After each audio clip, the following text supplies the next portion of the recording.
Hey there, it's Suzanne here today, and I just wanted to share with you a little project that I've been working on, and it's super cute.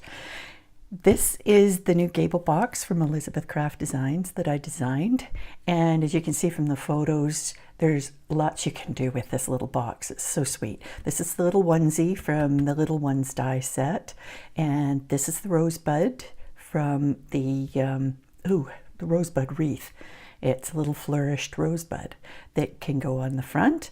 And then if you want, you can cut a little window and put some goodies in there. And if you wanted, you could put a little piece of acetate to back it in. So if you wanted to fill it up with Smarties or hearts, candy hearts or something like that, then that would work too. So here's a couple of other ideas for this. And here's a little couple of the boxes right here and that have been assembled, and this one has the little baby feet that's from the Little Ones die set, and then this one has a little window cut in it, and it has a little fella sticking out, which makes it really cute. So I'm going to just put those aside and then we'll talk about assembling this. Okay, so I've die cut this. Here it is, pretty in pink.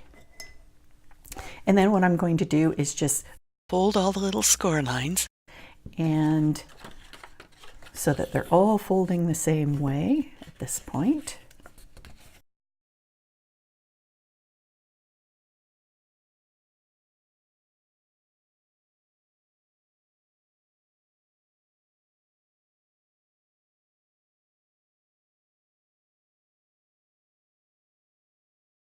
And here's what the other side looks like. It's just really simple. Okay, but now we're going to do something special with this. What I wanted to do was make a little lantern garland. So here we have, this has all been assembled and created, and here's the little garland. It's a little unruly when it's all in a group like this. And then I'm thinking this won't show up very much, but you can turn the lights on and you can just see them a little bit. So these were purchased at a dollar store. So they were $2. Canadian, they were $2. So they must be really cheap in the US. And there's different kinds of these. So you might not get exactly the same one, but you can finesse it so that you too can create a little lighted lantern garland. We're going to put little windows in here. Now what I have done was to take the stitch squares, and not because of the stitching, but it was because of the size of these squares. So you can see the smallest two are missing. Those are the ones that I used for this project. So you can do the little squares one at a time, but I'm always looking for shortcuts. So what I did was fold the lantern in half and position this right in the middle. Now you can draw a line across there with a soapstone pencil or a lead pencil, lightly mark it so that you get these lined up. You want to make sure they're in the middle, and then you're going to cut that, and you're going to have lanterns with a whole bunch of little windows. So here we are back again after some die cutting, and there's the die cut coming out, and I just held the die in place with some removable tape, and we can put these aside for other projects. Sweet, huh? Okay, so here we have our windows cut, and open it up and have a look at it. Ooh, getting interesting. Okay, now we're going to turn it over, and we're going to put in some little window covers, little shades. Now this is vellum. Let's move this out of the way for a sec. This is vellum that I've cut, and it's just plain vellum, nothing exciting. I've used the one size bigger die from the stitched squares, so it's that one. And what I did was I took a full sheet, so an 8.5 by 11, and I cut it into strips, and then I layered the strips and cut them all at once. So I have enough for a whole lantern with one pass through the die cutting machine. So there we go. Now you're not going to see the little dots. It would be really cool if you did, but we need to actually adhere the screen to the inside of the lantern, right there. And we won't be able to see that stitching look. Okay, so the next thing you can do is take some double-sided tape and put it around the edge and do that.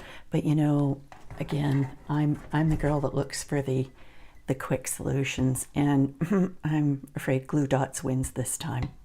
So all as I do with the glue dots is I put one, pull some out, put one in each corner.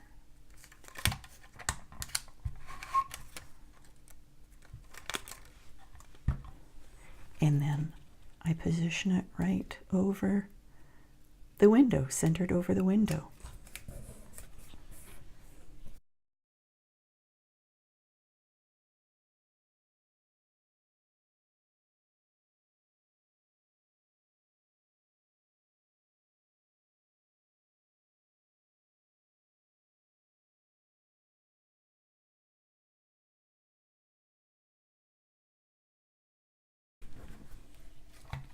Okay, let's put that aside.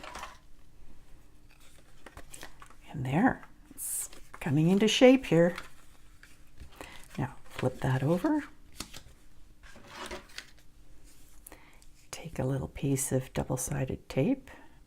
Ooh, if I can find where it starts. Okay, it's my intelligence test for the day. And put it right up against the fold line. And then if you want, you can come in and you can cut that so it's nice and even. And then if you give it a little burnish with the bone folder, oh sure, it's going to make a liar out of me here, isn't it? There we go. Then, because it's been designed perfectly, I'm kidding there, you can just fold the two sides in and the overlap will work. Just make sure the score lines match up. Okay, we're getting there, huh? Okay, so just fold those in, fold that in, fold this over, and you know, I've told you that I'm always looking for the fast way to do things. If what you're putting inside isn't heavy, then I'll just use a couple of glue dots. And I'm not putting anything inside this. So the sides will line up. Oops. Here, let me use this, do it that way. And as long as everything lines up with your fingers, you're good to go. And push that down, and look. Okay, these ones at the top come out the other way. These can come out a little bit. Now, if you're Canadian, you might recognize this as based on the Tim Hortons donut hole box. Timbits, except it's a different dimension, but it looks kind of the same. And there we have it. There's our little lantern. How cute. Now, if you want, you can take a little flameless votive,